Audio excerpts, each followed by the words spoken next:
Thank you very much. Thank you.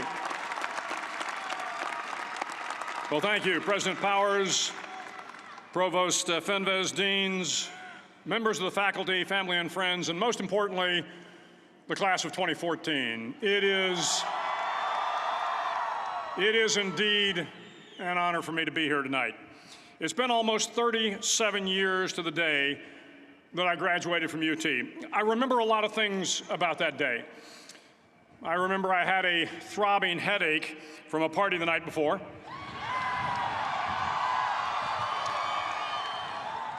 I remember I had a serious girlfriend, who I later married. That's important to remember, by the way. And I remember I was getting commissioned in the Navy that day. But of all the things I remember, I don't have a clue who the commencement speaker was, and I certainly don't remember anything they said. So acknowledging that fact, if I can't make this commencement speech memorable, I will at least try to make it short. So the university's slogan is, what starts here changes the world. Well, I've got to admit, I kind of like it. What starts here changes the world. Tonight, there are almost 8,000 students, or there are more than 8,000 students graduated from UT. So that great paragon of analytical rigor, Ask.com, says that the average American will meet 10,000 people in their lifetime. 10,000 people, that's a lot of folks. But if every one of you changed the lives of just 10 people, and each one of those people changed the lives of another 10 people, and another 10, then in 5 generations, 125 years, the class of 2014 will have changed the lives of 800 million people. 800 million people. Think about it. Over twice the population of the United States. Go one more generation, and you can change the entire population of the world, 8 billion people. If you think it's hard to change the lives of 10 people, change their lives forever, you're wrong. I saw it happen every day in Iraq and Afghanistan. A young Army officer makes a decision to go left instead of right down a road in Baghdad, and the 10 soldiers with him are saved from a close-in ambush. In Kandahar province, Afghanistan, a non-commissioned officer from the female engagement team senses that something isn't right and directs the infantry platoon away from a 500-pound IED, saving the lives of a dozen soldiers. But if you think about it, not only were those soldiers saved by the decisions of one person, but their children were saved, and their children's children.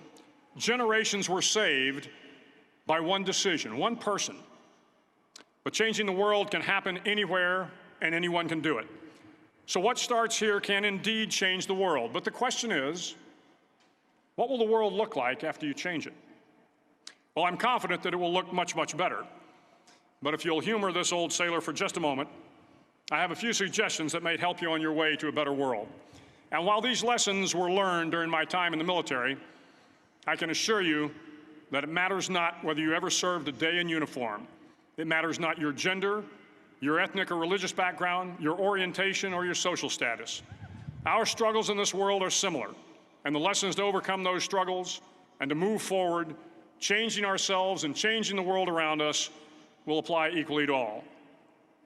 I've been a Navy SEAL for 36 years, but it all began when I left UT for basic SEAL training in Coronado, California. Basic SEAL training is 6 months of long, torturous runs in the soft sand, midnight swims in the cold water off San Diego, obstacle courses, unending calisthenics, days without sleep, and always being cold, wet, and miserable. It is 6 months of being constantly harassed by professionally trained warriors who seek to find the weak of mind and body and eliminate them from ever becoming a Navy SEAL. But the training also seeks to find those students who can lead in an environment of constant stress, chaos, failure, and hardships. To me, basic SEAL training was a lifetime of challenges crammed into 6 months. So here are the 10 lessons I learned from basic SEAL training that hopefully will be of value to you as you move forward in life. Every morning in SEAL training, my instructors, who at the time were all Vietnam veterans, would show up in my barracks room, and the first thing they'd do was inspect my bed. If you did it right, the corners would be square, the covers would be pulled tight, the pillow centered just under the headboard, and the extra blanket folded neatly at the foot of the rack. It was a simple task, mundane at best, but every morning we were required to make our bed to perfection. It seemed a little ridiculous at the time, particularly in light of the fact that we were aspiring to be real warriors, tough, battle-hardened SEALs. But the wisdom of this simple act has been proven to me many times over. If you make your bed every morning, you will have accomplished the first task of the day. It will give you a small sense of pride, and it will encourage you to do another task, and another, and another. And by the end of the day, that one task completed will have turned into many tasks completed. Making your bed will also reinforce the fact that the little things in life matter. If you can't do the little things right, you'll never be able to do the big things right. And if by chance you have a miserable day, you will come home to a bed that is made, that you made. And a made bed gives you encouragement that tomorrow will be better. So if you want to change the world, start off by making your bed. During SEAL training, the students are all broken down into boat crews. Each crew is 7 students, 3 on each side of a small rubber boat, and 1 coxswain to help guide the dinghy. Every day, your boat crew forms up on the beach and is instructed to get through the surf zone and paddle several miles down the coast. In the winter, the surf off San Diego can get to be 8 to 10 feet high, and it is exceedingly difficult to paddle through the plunging surf unless everyone digs in. Every paddle must be synchronized to the stroke count of the coxswain. Everyone must exert equal effort, or the boat will turn against the wave and be unceremoniously dumped back on the beach. For the boat to make it to its destination, everyone must paddle. You can't change the world alone. You will need some help. And to truly get from your starting point to your destination takes friends, colleagues, the goodwill of strangers, and a strong coxswain to guide you. If you want to change the world, find someone to help you paddle. Over a few weeks of difficult training, my SEAL class, which started with 150 men, was down to just 42. There were now 6 boat crews of 7 men each. I was in the boat with the tall guys, but the best boat crew we had was made up of the little guys, the Munchkin crew, we called them. No one was over 5'5".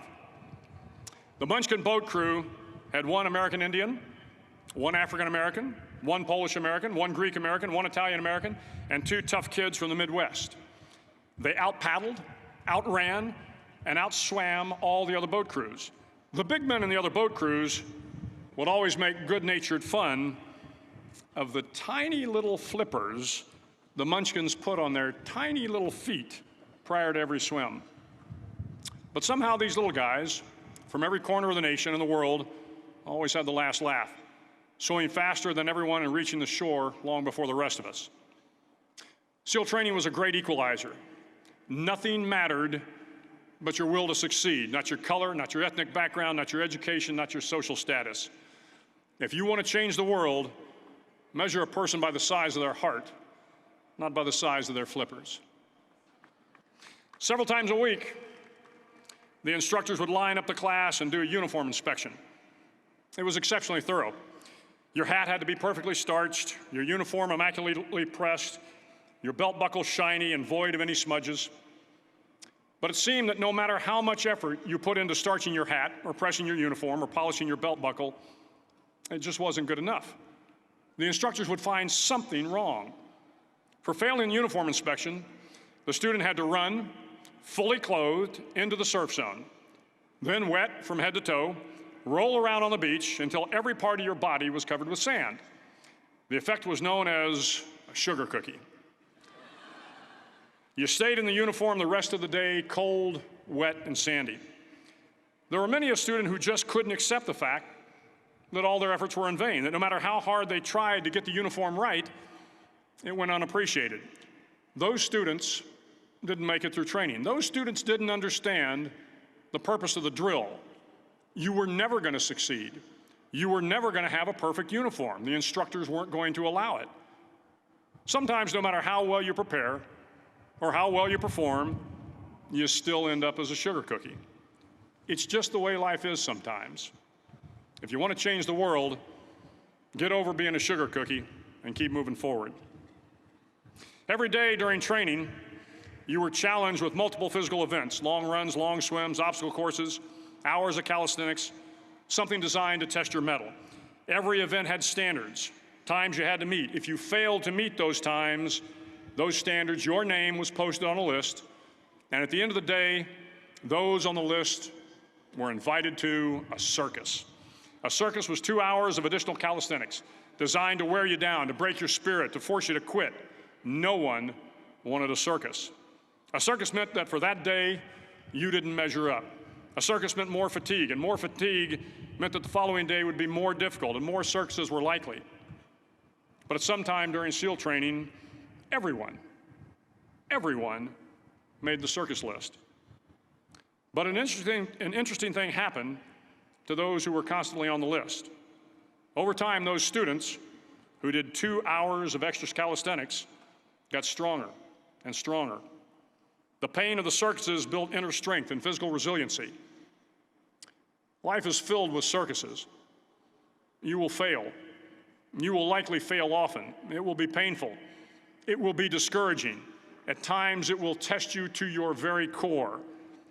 But if you want to change the world, don't be afraid of the circuses. At least twice a week, the trainees were required to run the obstacle course.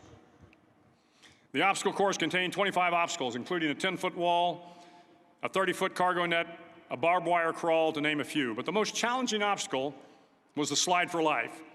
It had a 3-level, 30-foot tower at one end and a 1-level tower at the other. In between was a 200-foot-long rope. You had to climb the 3-tiered tower, and once at the top, you grabbed the rope, swung underneath the rope, and pulled yourself hand over hand until you got to the other end. The record for the obstacle course had stood for years when my class began in 1977. The record seemed unbeatable until one day a student decided to go down the slide for life head first.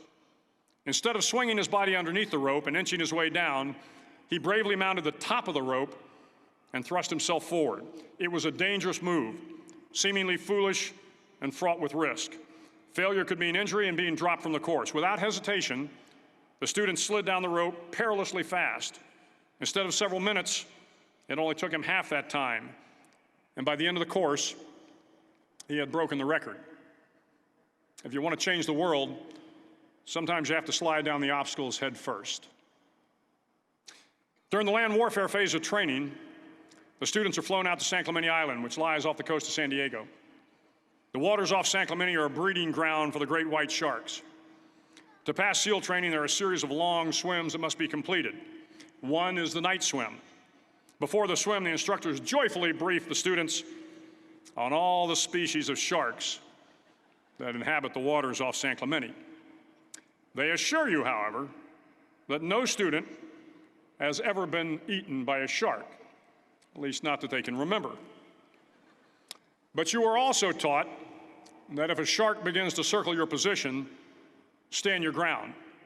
Do not swim away. Do not act afraid. And if the shark, hungry for a midnight snack, darts towards you, then summons up all your strength and punch him in the snout, and he will turn and swim away. There are a lot of sharks in the world. If you hope to complete the swim, you will have to deal with them. So if you want to change the world, don't back down from the sharks. As Navy SEALs, one of our jobs is to conduct underwater attacks against enemy shipping. We practice this technique extensively during training. The ship attack mission is where a pair of SEAL divers is dropped off outside an enemy harbor and then swims well over 2 miles underwater, using nothing but a depth gauge and a compass to get to the target.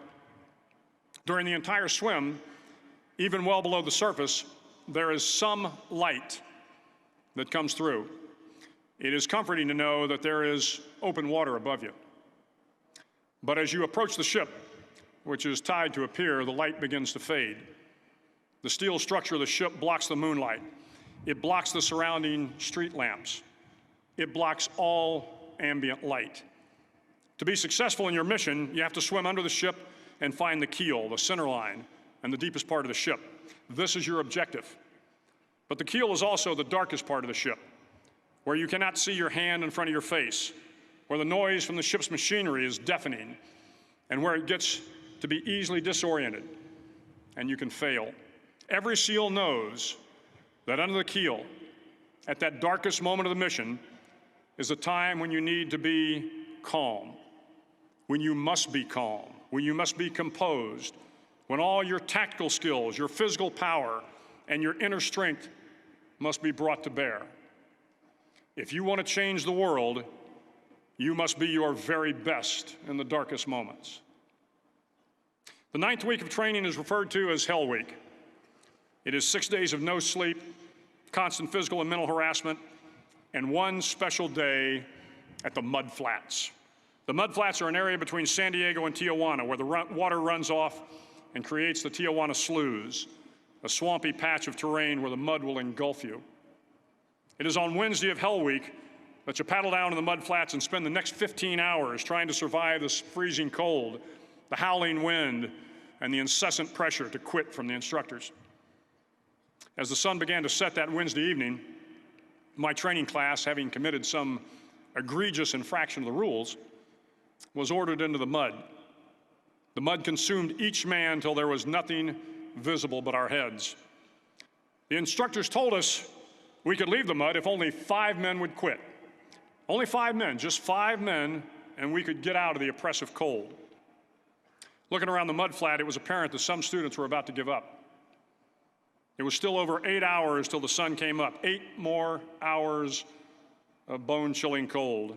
The chattering teeth and the shivering moans of the trainees were so loud, it was hard to hear anything.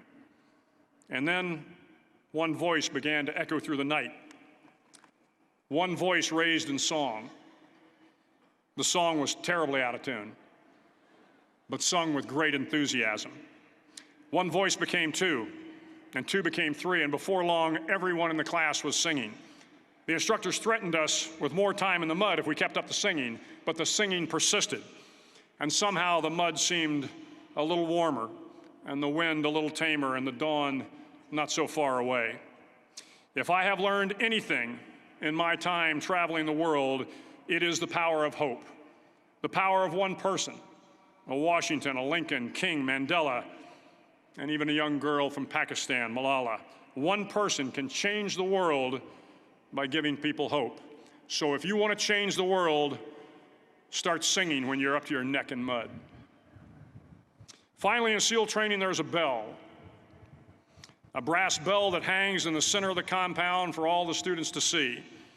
All you have to do to quit is ring the bell.